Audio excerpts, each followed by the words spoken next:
Hi everybody, I'm Scarlett Johansson. Welcome to Unscripted. I'm here with Jonathan Rhys-Meyers, and we are going to interview each other with some questions from you guys and some questions of our own. So I'm going to ask the first question. So this is from Emily Evans from Downers Grove, Illinois. So Johnny, how was it working with Woody Allen? Working with Woody Allen was probably the easiest experience I had in film so far. I thought it would be difficult because of the iconic personality that Woody brings to a film. You'd imagine you'd be very, very nervous to work with somebody like that, but actually quite the opposite. Did you have a scary first day? I started off the morning very, very nervous, and then I thought to myself the best way to do this was to get it out of the way. So I walked up to Woody, I said, "Woody, I'm really nervous. I'm playing the lead role in your film. What am I going to do about it?" And, you know, he had his muffin and his tea, and he seemed remotely interested in what I said. And then he said to me, "You know, well, Johnny," he was like, you're 80% the character when you wake up in the morning. He's like, you know, you just fill in the dots. And, you know, from there on, it was very, very easy. It was kind of like, well, you know, he's trusting me to do what I do, and obviously I trust him because he's a proven genius. So then, you know, we'll just go about it. Good. From Jose Marcos from Topanga, California. When you're supposed to be in love on screen, how do you separate the real feeling from your acting? Do I have to? Sometimes. I don't know. I mean, it doesn't feel very separate in the moment, I think, you know. I think our passion was very real, actually, and that part of what you were saying earlier about kind of being able to get in trouble but not really get in trouble, you know, it's kind of one of the perks of the job, you know.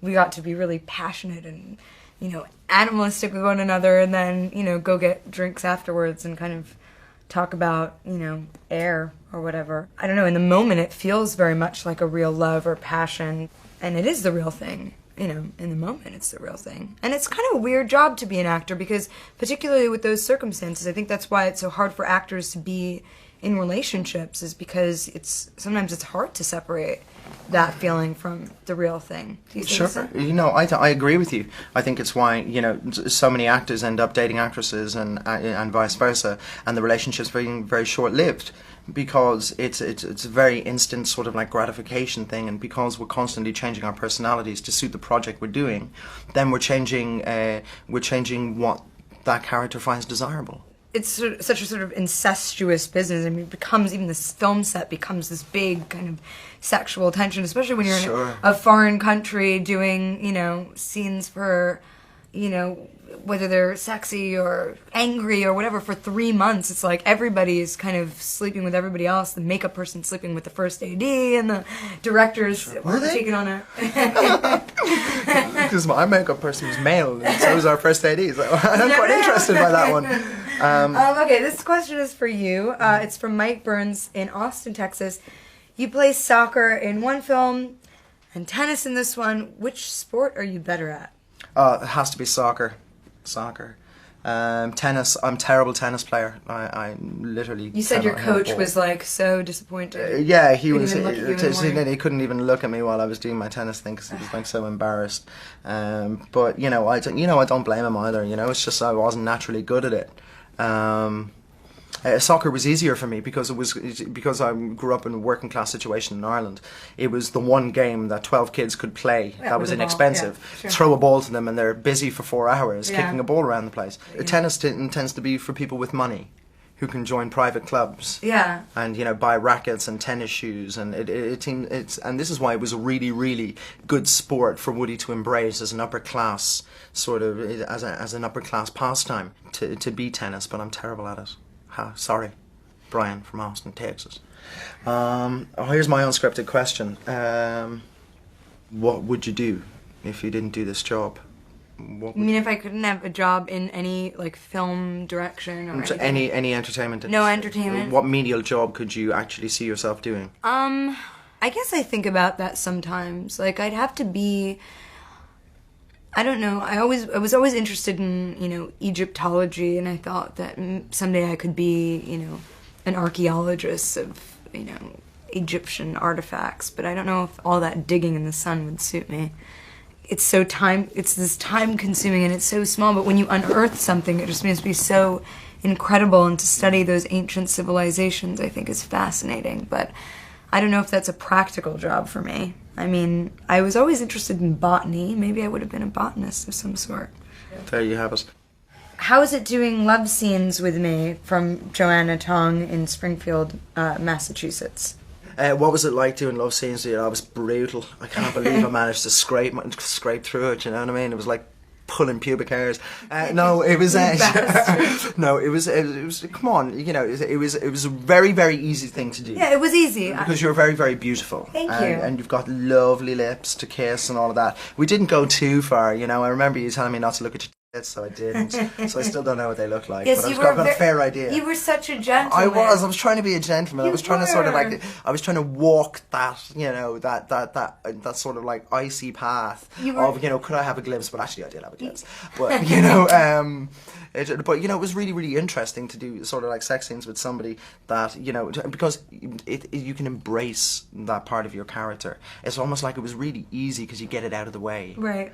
You know, and then it's much easier to work with someone when you've had that, you know, that 30 seconds of, all right, I'm just going to maul you for 30 seconds. I can't believe you really look. Enjoy I it. can't believe you look. Well, you know, well, you know, it's not exactly like they're, you know, really sort of like inconspicuous. You know what I mean? They're kind of like pretty much there in my face.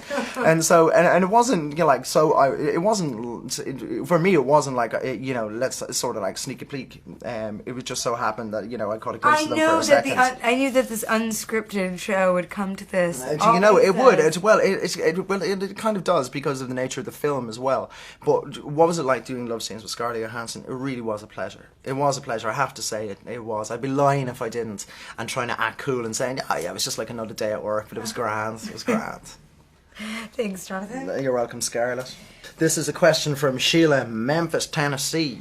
What about this movie attracted you to the role?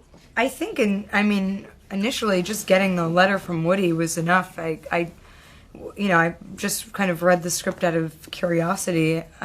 Woody's one of those directors that I wanted to work with for, you know, since forever. One of a few. I couldn't believe it, actually. I've always been a huge fan of his work. I've been watching his movies since I was 10 years old. He's kind of like a staple in my household because my mom is such a huge fan of his. So I saw all his movies when I was a kid, and I couldn't believe it. It was my time to work with Woody. It was like it felt like it was just too unbelievable. That's what was so attractive to me, you know. I agree with you.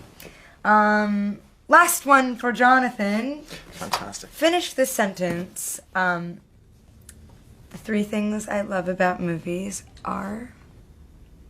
In working in them, I can play out situations that I could never play out in life. I can visit different historical periods and embrace them and know what it's like to wear a certain costume, or to ride a horse into battle, or to shoot somebody, or to be on a great adventure. It's kind of like the ultimate history lesson. It's the ultimate school education that you were never able to have. I remember actually, it's thinking back while I was doing Alexander, of a teacher that really gave me a terribly hard time when I was 10 years old, and he was a history teacher, and he did not have a clue about what Alexander's army was about, and he used to scream at me for not, you know, paying attention. But then when I was actually doing the film and I was able to embrace that, I was able to realize that, you know, he was talking bullshit the whole time, and he didn't really know himself. So I was able to embrace that, and I think this is what I love about films and working in them. That's one thing. That's one thing. I like popcorn movies. I wouldn't sit down and sort of like watch François Truffaut or Pier Paolo Pasolini or Fellini. And, you know, I just, you know, I like watching films that are so ridiculously, unimaginably, silly. You know, I like corny films. I cry at the weakest films possible. You know, I cry at Dirty Dancing. Oh yeah, you know, so and I'm just one of these guys that, you know, it's really awful, and it's not very macho. You're preaching to the choir over here. I have to say. And what's your 3rd thing? It pays better than menial work, and it does. I'm not going to lie to you. It's great. Last one for Scarlett. Finish this sentence. The 3 things I love about Johnny's movies are... No, actually, the 3 things I love about movies are...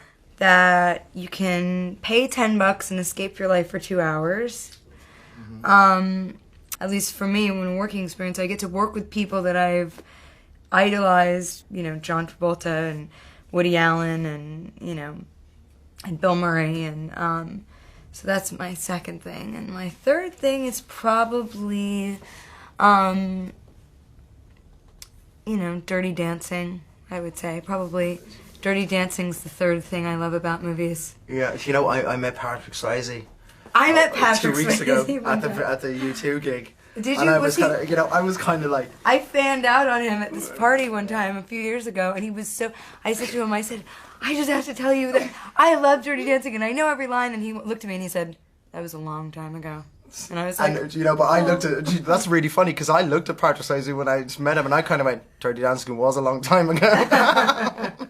I was surprised. He's small. I thought I expected this huge figure. But he's so beautiful. But he's a very beautiful and very, very sweet, generous He was the man. first crush I ever had. I swear. If I didn't run up to that TV and kiss it like 40 times, I did 80. Thank you to Movie Phone, and thank you for watching and sending in your questions. We had a great time. We did have a great time. And goodbye. Goodbye. All right. You guys were great, and we took you over. All right. Bye, guys. See you later.